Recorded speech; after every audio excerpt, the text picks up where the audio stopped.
Bapa, di dalam nama Tuhan Yesus, kami bersyukur pagi hari ini Roh Kudus menerangkan kepada kami bagaimana kami supaya berdoa dengan efektif.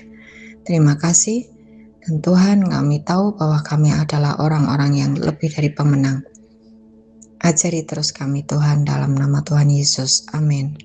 Meninju angin, 1 Korintus 9 ayat 26, firman Allah yang hidup.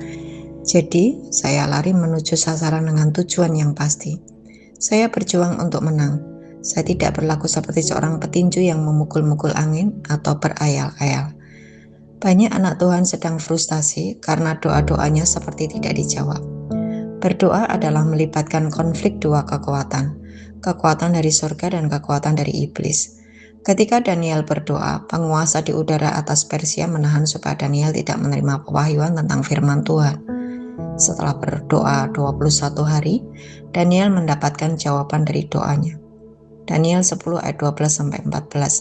Lalu katanya kepadaku, janganlah takut Daniel, sebab telah didengarkan perkataanmu sejak hari pertama engkau berniat untuk mendapatkan pengertian dan untuk merendahkan dirimu di hadapan Allahmu, dan aku datang oleh karena perkataanmu itu. Pemimpin kerajaan orang Persia berdiri 21 hari lamanya menentang aku. Tetapi kemudian Mikael, salah seorang dari pemimpin-pemimpin terkemuka, datang menolong aku dan aku meninggalkan dia di sana, berhadapan dengan raja-raja orang Persia. Lalu aku datang untuk membuat engkau mengerti apa yang akan terjadi pada bangsamu pada hari-hari yang terakhir, sebab penglihatan ini juga mengenai hari-hari itu.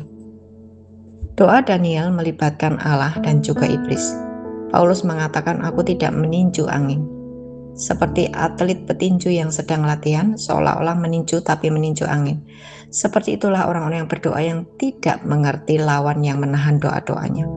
Doa adalah aktivitas yang berlangsung di sidang pengadilan surga. Ada permohonan-permohonan, dakwaan-dakwaan, argumentasi-argumentasi, dan bukti-bukti yang disampaikan di surga, persis seperti pengadilan di bumi. Ada protokol dalam ruang sidang di bumi, di surga pun ada. Sebagai anggota jaksa penuntut, kalau dia main kekerasan dalam sidang, dia akan ditangkap karena melanggar protokoler.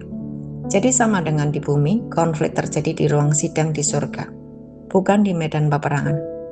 Tempat pertama di dalam doa syafaat adalah di ruang sidang pengadilan di surga, bukan di medan peperangan.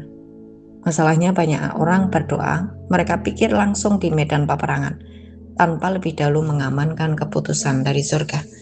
Inilah kesalahan fatal yang menyebabkan orang menderita kekalahan, kekacauan, kehancuran hidup dampak dari serangan balik setan-setan. Doa peperangan, tapi ada celah yang bisa membuat iblis menuntut. Jangan berbuat konyol dengan melawan iblis, sementara kita sendiri masih di pihak iblis dengan dosa-dosa kita. Hadirkan Tuhan lewat firman yang kita lakukan, maka kita di pihak Tuhan. Ketika kita di pihak Tuhan, kita bisa melawan iblis yang menyentuh kesehatan kita, ekonomi kita, keluarga kita. Kita bisa berkata, iblis enyah. Tapi ada banyak anak Tuhan konyol, masih menikmati dosa, tapi teriak-teriak deklarasi yang membuat iblis makin semangat menghancurkan hidupnya. Doa yang efektif adalah saudara keluar dulu dari medan pertempuran dan masuk di dalam ruang sidang pengadilan di surga. Pastikan surga terbuka, artinya kita masuk di dalam kehendak Tuhan. Wahyu 19 ayat 11. Lalu aku melihat surga terbuka, sesungguhnya ada seekor kuda putih, dan ia yang menungganginya bernama Yang Setia dan Yang Benar. Ia menghakimi dan berperang dengan adil. Lihat urut-urutannya. Surga terbuka, menghakimi, baru berperang. 1 Yohanes 5 ayat 14-15. Dan kita yakin bahwa ia akan mendengarkan kita bila kita meminta kepadanya sesuatu yang sesuai dengan kehendaknya. Dan jikalau kita tahu bahwa ia memperhatikan permintaan-permintaan kita, maka kita dapat yakin bahwa ia akan mengabulkannya. Mencoba berperang tanpa lebih dahulu mengetahui vonis di sidang ilahi akan mengakibatkan kita mengalami kekalahan. Renungkan, kita memang lebih dari pemenang karena Yesus sudah mengalahkan iblis, dosa, dan maut. Pertanyaannya, apakah saudara sudah sungguh-sungguh di pihak Yesus Kristus, Sang Pemenang? Berdoa yang efektif adalah kita masuk dulu di dalam sidang ilahi. Apakah kita di pihak kebenaran? Setelah itu baru masuk medan pertempuran dan alami kemenangan. Kami bersyukur buat hikmat-Mu pagi hari ini, dan kami akan terus berdoa dengan efektif dan menerima kemenangan demi kemenangan dalam nama Tuhan Yesus. Amin.